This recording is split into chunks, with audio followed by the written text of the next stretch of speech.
ओहो टीवी। तो आज की कहानी है एक जादुई एसी की कहानी। तो इसकी शुरुआत होती है शेखर के साथ, जो अपनी पत्नी भानुमति और अपनी माँ के साथ एक गांव में रहता है। हर सास बहू के जोड़े की तरह इन दोनों सास बहू की भी बिल्कुल नहीं बनती। ये दोनों आपस में अक्सर उलझते रहते हैं। शेखर और भानुमति के 2 प्यारे बच्चे हैं। दुर्भाग्य से इन दोनों को अस्थमा की बीमारी है। दरअसल शेखर किसी और की परवाह नहीं करता और उसकी माँ भी बस अपने में ही होती है। इस घर में बस भानुमति ही थी जो हर किसी का ख्याल रखती थी।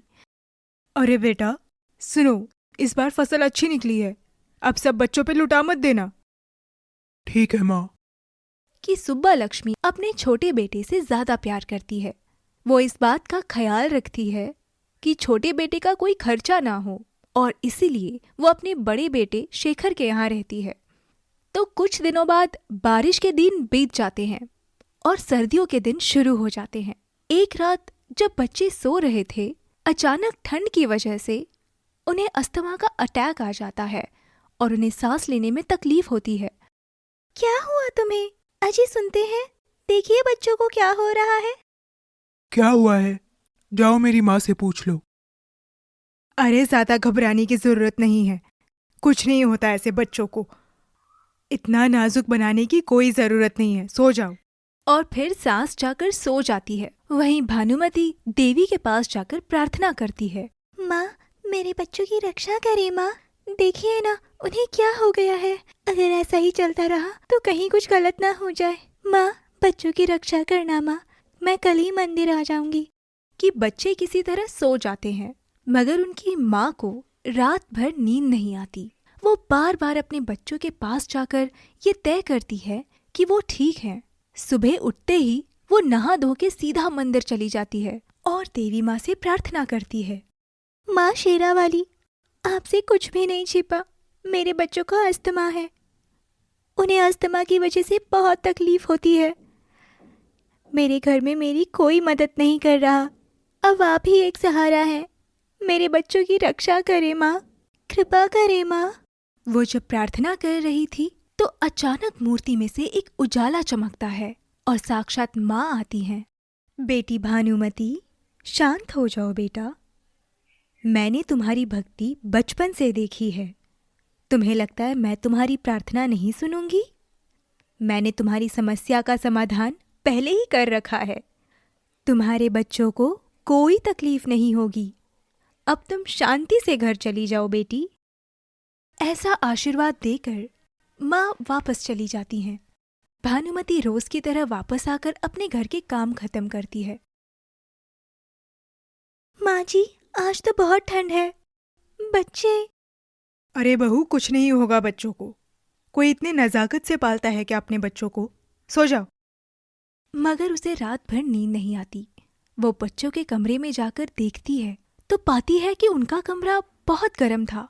वो बाहर जाती है और देखती है कि बाहर तो ठंड थी। वो समझ जाती है कि ये माँ का आशीर्वाद था। वो अंदर जाकर चेक करती है तो देखती है कि वहाँ पे एक एसी था जिसमें से गर्म हवा निकल रही थी। सुबह उसकी सास वो एसी देख लेती है। बहू, ये गर्म हवा वाला एसी कहाँ से आया? मेरे बेटे की सारी मेहनत की कमाई इसी पे गवा दोगी। बहू अपनी सास को एसी का सारा सच बता देती है। मैं बेवकूफ दिखती हूँ तुम्हें? मुझे कुछ भी कहानियां सुना दोगी और मैं मान जाऊंगी? खैर, कल रात पसीने से जान जा रही थी मेरी, इतनी गर्मी हो रही थी। मेरा कुछ ख्याल है या नहीं तुम्हें? नहीं माँ जी, मैं सच कह रही हूँ। ये एसी पता नहीं कहाँ से आया। ये साक्षात माता क्या आशीर्वाद है, आप समझिए। दिन ब दिन मेरी कम चलने लगी है घर में। देखो अब मैं क्या करती हूँ। बच्चे ठंड बर्दाश्त नहीं कर पाते माँ जी। बेहतर होगा आप अपनी भलाई के लिए छोटे भैया के यहाँ जाएं। बहू की ये बात सुन सास को बहुत गुस्सा आता है, मगर वो फिर भी चुप रहती है, इस इरादे से कि वो कुछ दिनों बाद इसका बदला लेगी।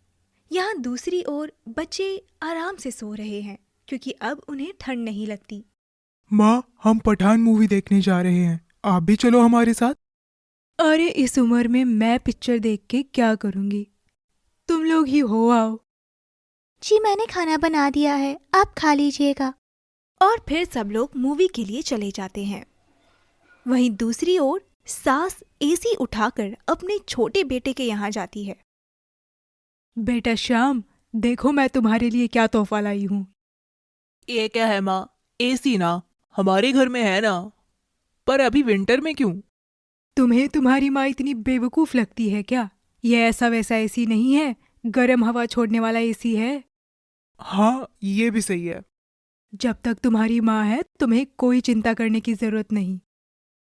अच्छा हुआ तुम ले आई ये एसी, हमारी तो ठंड से जान जा रही थी। तुम्हारी माँ है ना। माँ आप क्या लेंगी? चलो ठीक है, मैं अभी तुम्हारा ठंडा एसी ले जाती हूँ, तुम ये गर्म रखो। वो अपने छोटे बेटे को गर्म हवा वाला एसी देकर नॉर्मल एसी अपने घर ले आती है। नॉर्मल एसी उसी जगह पे तुरंत फिक्स कर देती है और फिर सब लोग घर आ जाते हैं और सब सोने चले जाते हैं। दूसरी सुबह जब सब उठते हैं तो घर बिल्कुल वैसा ही गर्म था जैसा गर्म एसी की वजह से हुआ करता था। सासू माँ भी उठ जाती है और चौंक जाती है। अरे ये कैसे हो गया? एसी का स्विच ऑन करते ही दोबारा गर्म हवा कैसे आने लग गई? सारी मेहनत पानी में फिर गई। कल कोई नई चाल चलनी पड़ेगी। हाँ। दूसरी सुबह छोटा बेटा घर आता है और चिल्लाने लगता है, अरे बड़े भैया, ये आपने क्या भिजवा दिया मेरे घर में? हमारी तो ठंड में जान ही निकल गई। सासू माँ भी बाहर आ जाती है। क्या हुआ श्याम, चिल्ला क्यों रहे हो? अच्छा, अब समझ में आया मुझे आपकी चाल। माँ, तुमने मुझे यह खराब एसी बेच के मेरा अच्छा एसी तुम ले गई। देवर जी क्या हुआ, आप ऐसे क्यों बात कर रहे हैं? मैं बताता हूँ भैया। कल माँ हमारे घर आई थी आपका एसी लेके, कहकर कि ये गर्म हवा छोड़ता है, पर ये एसी जब हमने रात को चलाया तो ये 3-4 गुना ज्यादा ठंडा निकला। हम तो कुल्फी बनने वाले थे, कुल्फी। किसी तरह बच गए। माँ को यहाँ नहीं पागल खाने में होना चाहिए, पागल खाने में। पता नहीं आप लोग कैसे झेल रहे हैं इन्हें। छोटा बेटा अपनी माँ को बहुत डांटता है। सुब्बा लक्ष्मी जो अपने बेटे से बहुत प्यार करती थी, उसे बहुत बुरा लगता है। छोटे, ये कैसे बात कर रहे हो तुम? माँ दिन रात तुम्हारे बारे में सोचती रहती है, वो तुमसे इतना प्यार करती है। आपको गलतफहमी हो रही है। दरअसल मैंने ही माँ जी से कहा था कि एसी से गर्म हवा आ रही है और वो आपको दे दे। मुझे माफ करिएगा।